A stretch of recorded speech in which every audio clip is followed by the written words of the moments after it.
Hello नमस्कार दोस्तों, कैसे हैं आप सब। मैं आप सबका स्वागत करता हूं मेरे चैनल द फियरलेस ट्रैवलर के अंदर। मेरा नाम है रितेश बिश्नोई। दोस्तों, आज मैं इस वीडियो के अंदर आपको स्पीति वैली रोड ट्रिप या Spiti valley bike trip circuit के बजट, रूट मैप और बजट को कम से कम करने के 3 से 4 तरीके बताने वाला हूं। दोस्तों, फिलहाल ही में मैं स्पीति वैली रोड ट्रिप अपने मोटरसाइकिल से कंप्लीट करके आया हूं। अगर आपने ये वीडियो आखिरी तक देखी तो आपको Spiti valley road trip circuit या बजट से रिलेटेड कोई भी क्वेश्चन नहीं रहेगा। उसके लिए कोई भी दूसरी वीडियो देखने की ज़रूरत नहीं रहेगी। दोस्तों, आप कहीं भी ट्रैवल करें, हमेशा सेफ्टी और हेल्थ को प्रायोरिटी दें, उसके साथ कभी भी कॉम्प्रोमाइज़ ना करें। चलिए दोस्तों, आज की इस वीडियो की शुरुआत करते हैं। Spiti valley road trip circuit complete करना हर एक ट्रैवलर का सपना होता है, चाहे वो बाइकर हो या कोई गाड़ी से ट्रैवल करता हो या फिर वो हिच हाइकिंग या कैसे भी ट्रैवल करता हो। हर किसी का दिल होता है कि at least once in a lifetime हम स्पीति वैली सर्किट कंप्लीट करें, और ये सपना हो भी क्यों ना। स्पीति वैली रोड ट्रिप में आपको इतने खूबसूरत एक्सपीरियंसेस मिलते हैं, जैसे हजारों साल पुरानी monasteries, unique culture, different type of landscape, challenging roads. ये सब एक्सपीरियंसेस आपको स्पीति वैली रोड ट्रिप के अंदर मिलते हैं। सो दोस्तों, जैसा कि आप सबको पता है कि ये video Spiti valley road trip circuit के बजट के बारे में है, और बजट में मेनली 3 से 4 चीज होती है। How to travel, where to travel and for how many days to travel. अभी जी बात करते हैं हमारे Spiti valley road trip circuit के बारे में। पहले मैं आपको स्पीति वैली रोड ट्रिप का जो सर्किट है वो मैं आपको समझाता हूँ, ताकि जब आपको सर्किट का पता हो तो आप उससे रिलेट कर पाएँ और अपना बजट खुद से तैयार कर पाएँ। सो दोस्तों, स्क्रीन पे आपको Spiti valley road trip circuit का मैप दिखाई दे रहा है मेरे साइड के अंदर। सो दोस्तों, Spiti valley road trip circuit है, उसको 2 जगह से शुरू किया जा सकता है। पहला है मनाली। मनाली से शुरुआत करें और शिमला पे ऊपर ख़त्म करें वाया काजा किन्नौर। और सेकंड है आप शिमला से शुरू करें, किन्नौर काजा होते हुए मनाली पे ख़त्म करें। ये दोनों आपके ऊपर डिपेंड करता है कि आप कहाँ से शुरू करना चाहते हैं। बजट के ऊपर इससे कोई डिफरेंस नहीं आएगा, क्योंकि सेम ही लोकेशंस है। एक जगह से चाहे आप ऐसे जाएं, चाहे इस जगह से ऐसे जाएं। न्यू ट्रैवलर्स हैं जिनको एक्सपीरियंसेस नहीं है हाई एल्टीट्यूड के अंदर ट्रैवल करने का, और जो पहली बार Spiti valley road trip circuit complete करने जा रहे हैं, मैं आपको सजेस्ट करूंगा कि आप शिमला से शुरुआत करें अपने Spiti valley road trip circuit की। और उसके 2-3 मेन रीज़न है। पहला है कि आपको हाई एल्टीट्यूड सिकनेस नहीं होगी, आप उससे बचेंगे, क्योंकि जब आप शिमला से शुरू करते हैं तो आप धीरे धीरे धीरे धीरे हाई एल्टीट्यूड पे जाते हैं, जिससे आप जो हाई एल्टीट्यूड है उससे आपकी जो बॉडी है वो उस तरीके से बिहेव करने लग जाती है, उससे रिलेट कर जाती है। जैसे आप मनाली से करेंगे शुरुआत शुरू में, तो अचानक से हाई एल्टीट्यूड एरिया आएगा जो कि बहुत से लोगों की बॉडी उसमें एकोमोडेट नहीं कर पाती है। सेकंड रीज़न ये है स्पीति वैली सर्किट को शिमला से शुरू करने का, कि आप जब शिमला से शुरू करेंगे आपको बहुत अच्छी सड़कें मिलेगी, आपको बहुत ही अच्छी सीनरीज मिलेगी, आप ग्रीनरी के अंदर अच्छी अच्छी सड़कों से ट्रैवल करेंगे। धीरे धीरे धीरे धीरे धीरे धीरे आप ऑफ रोड पैचेस की तरफ बढ़ेंगे, और जो most of the difficult patch है काजा से मनाली, वो आपको लास्ट में करने के लिए मिलेगा। उससे आप थोड़ी बहुत पहले ऑफ रोडिंग कर चुके होंगे, आप उसके हैप्चुअल हो जाएंगे ऑफ रोडिंग के, और या फिर ख़राब सड़कों पे बाइक चलाने के, तो वो आपको एक हेल्प करेगा ऑल ओवर द जर्नी। और वो जो आपका मोस्ट डिफ़िकल्ट सेक्शन है वो आपकी जर्नी के अंदर लास्ट के अंदर आएगा, जिससे कि आपकी जो एनर्जी है वो लास्ट में खपत होगी। और अगर आप मनाली से शुरू करेंगे तो आपको जो सबसे मोस्ट डिफ़िकल्ट सेक्शन है रोड का वो आपको शुरुआत में मिलेगा, और वो आपकी 50-60% एनर्जी को कंज्यूम कर लेगा। जब आप काजा से आगे जाएंगे शिमला की ओर, तो आपकी एनर्जी धीरे धीरे धीरे धीरे लो होती जाएगी, और आप वो एक्सपीरियंस, वो मज़ा नहीं ले पाओगे अपनी सर्किट का या अपनी ट्रिप का। चलिए जी, अभी हम जो स्टेप बाय स्टेप आगे बढ़ते हैं। और एक चीज़ बता दूं कि मैं इस वीडियो में लास्ट के अंदर कुछ की पॉइंट्स बताने वाला हूं जो आपके बजट को भी कम करेंगे और इसेंशियल्स है कि आप उनको फॉलो करें ताकि आपकी ट्रिप है वो काफ़ी इजी और अच्छी रहे, आपको कोई भी दिक्कत ना आए। सो दोस्तों, आप शुरुआत चाहे दिल्ली से करें चाहे चंडीगढ़ से करें, आप फर्स्ट स्टॉप हमेशा शिमला को बनाओ। अकॉर्डिंग टू मी, शिमला एक हिल स्टेशन है, बहुत अच्छी जगह है। आप वहाँ पे पहले दिन रुकें, आप उसको घूमें, इंजॉय करें शिमला की जो वाइब्स हैं उनको। उसके बाद में आप सेकंड डे जाएं आप चितकुल। आपको रास्ते के अंदर बहुत ही सुंदर सीनरीज वगैरह देखने को मिलेगी। चितकुल या सांगला दोनों पास पास में, आप उन दोनों जगह में से कहीं एक, किसी भी एक जगह पे रुक सकते हैं। आपको बहुत ही एक डिफरेंट एक्सपीरियंस मिलेगा। आपको अगर आप बाइकर हैं, अगर आप मोटरसाइकिल से ट्रैवल करते हैं, तो आपको बाइक चलाने का जो मज़ा आएगा वो एक जो फास्ट पहाड़, कर्वी रोड्स, बहुत मतलब अलग एक्सपीरियंस होने वाला है आपका। और आप जो मोस्ट एक डेंजरस या मोस्ट डिफ़िकल्ट जो हाईवेज होते हैं वर्ल्ड के, वो आप उस दिन ट्रैवल करेंगे। सड़कें बहुत अच्छी है, बट जो कर्वी रोड्स और पहाड़ों के बीच में से जाएगी वो जब आप जाएंगे, एक्सपीरियंस करेंगे, तब आप समझ पाएंगे। और एक चीज़ और बताऊं कि मैंने ये सब जगह एक्सप्लोर की है, इन सब जगहों की वीडियोस बनाई है और प्लेलिस्ट डिस्क्रिप्शन में है। आप जाएं, प्लेलिस्ट खोलें स्पीति वैली रोड ट्रिप, और आप मेरी videos Spiti valley road trip circuit की कंप्लीट देख सकते हैं। उसमें मैंने छोटी से छोटी बातें भी शेयर की है। सो दोस्तों, ये Spiti valley road trip circuit है, ये 7 से 8 दिनों का होने वाला है। और आप इसको अपने हिसाब से भी थोड़ा मॉडिफाई कर सकते हैं। किसी के पास समय ज़्यादा है तो आप 1-2 दिन एक्स्ट्रा कहीं रुक सकते हैं, और अगर किसी के पास समय कम है तो आप 1-2 जगह बीच में स्किप भी कर सकते हैं। वो मैं आपको वीडियो के अंदर साथ साथ में बताता चलूँगा कि किस जगह आपको एटलीस्ट रुकना चाहिए एक रात, और किस जगह आपको दिन दिन में विजिट करके आप नेक्स्ट जगह जा सकते हैं।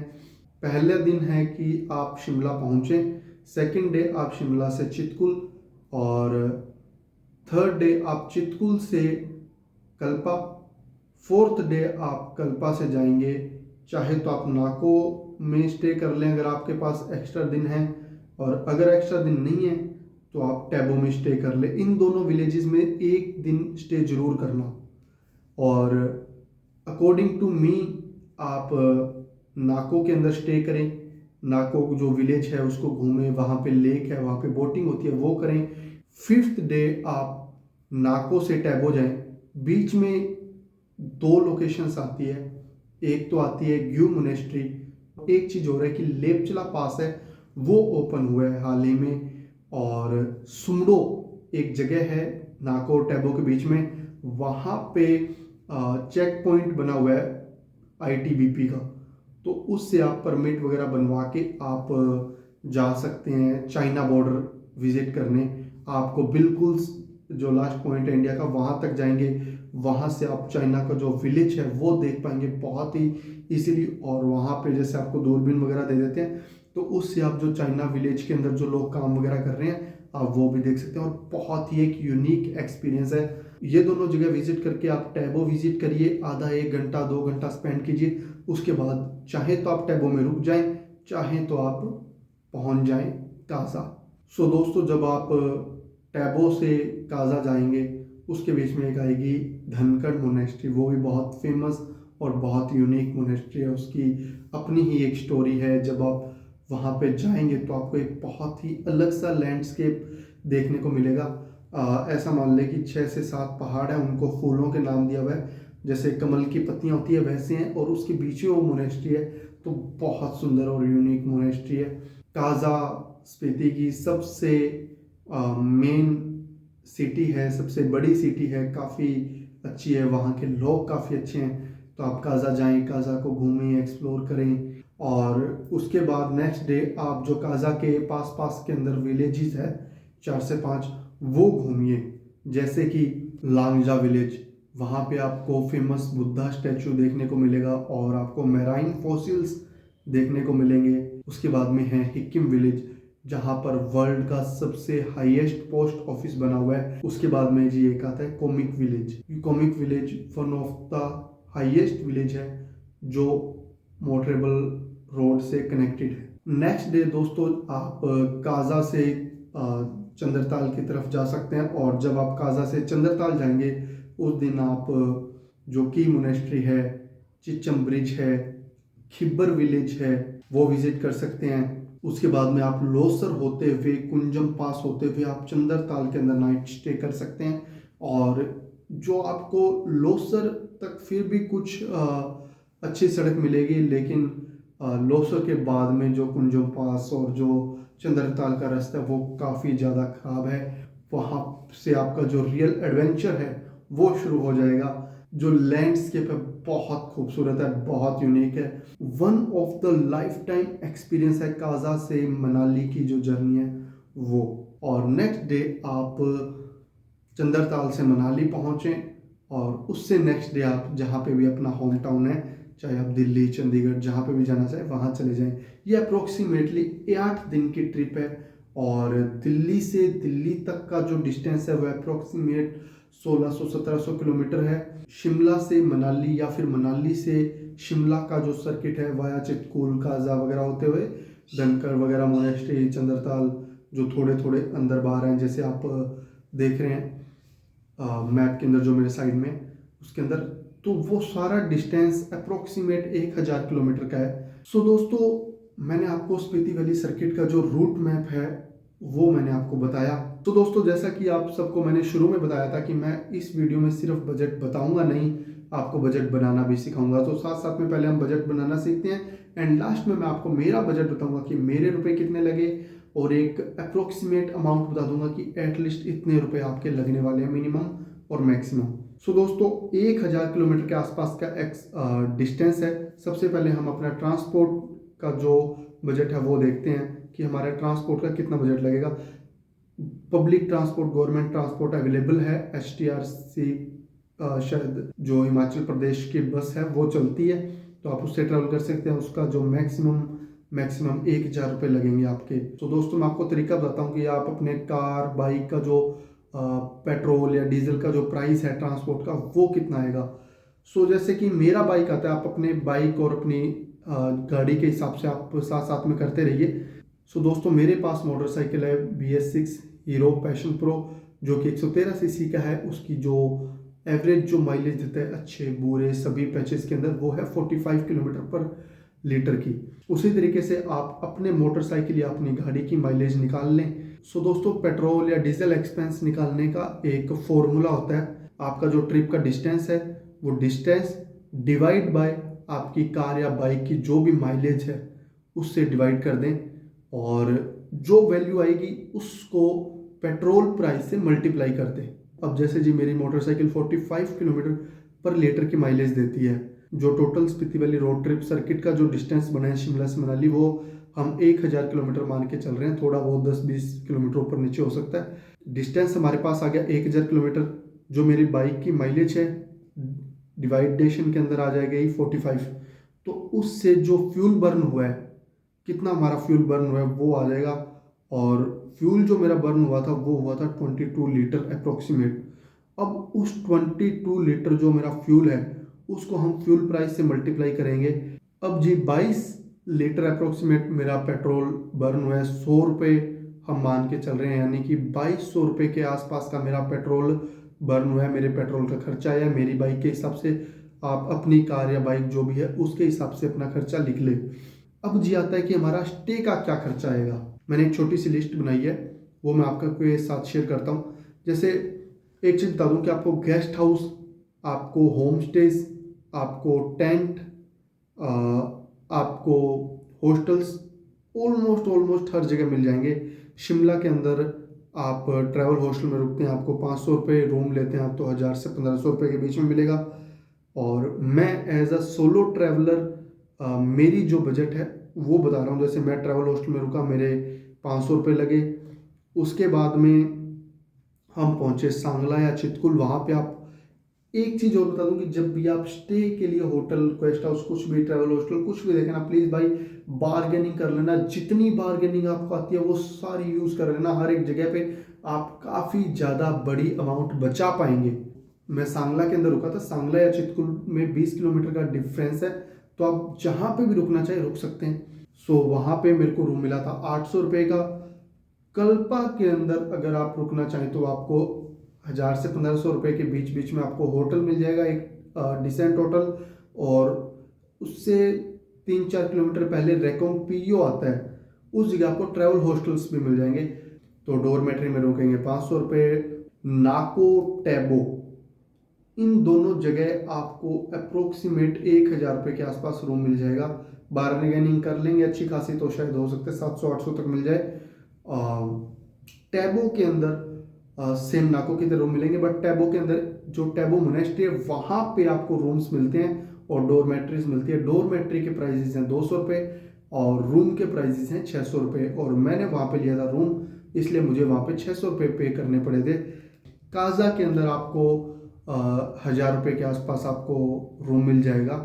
मैं काजा के अंदर एक होम स्टे के अंदर रुका था और उस होम स्टे के पर डे के हिसाब से मैंने दिए थे 700 रुपये।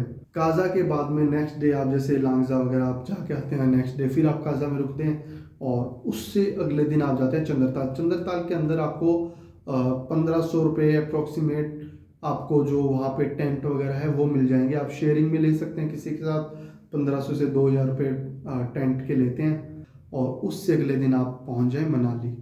मनाली के अंदर तो ट्रैवल हॉस्टल्स एंड होटल्स काफ़ी ज़्यादा है, तो जहाँ पे भी आप रुकना चाहें रुक जाएं। मनाली के अंदर भी सेम 1000 से 1500 रुपये के बीच में रूम मिल जाएगा। 500 से 700 के बीच में आपको जो ट्रैवल हॉस्टल्स होते हैं वो मिल जाएंगे। सो दोस्तों, हमारे पास पेट्रोल का जो खर्चा है वो आ गया, हमारे पास रुकने का खर्चा आ गया। जैसे मैं रुका था, मेरा जो खर्चा है 8 दिन के हिसाब से मैंने कैलकुलेट किया, तो वो आया है जी 6500 से 7000 के बीच में स्टे का खर्चा। और बाइक फ्यूल प्राइस जैसे मैंने बताया था कि मेरे 2200 रुपये लगे। अब आता है फूड का। फूड बहुत एक डिफरेंस ला देता है बजट के अंदर।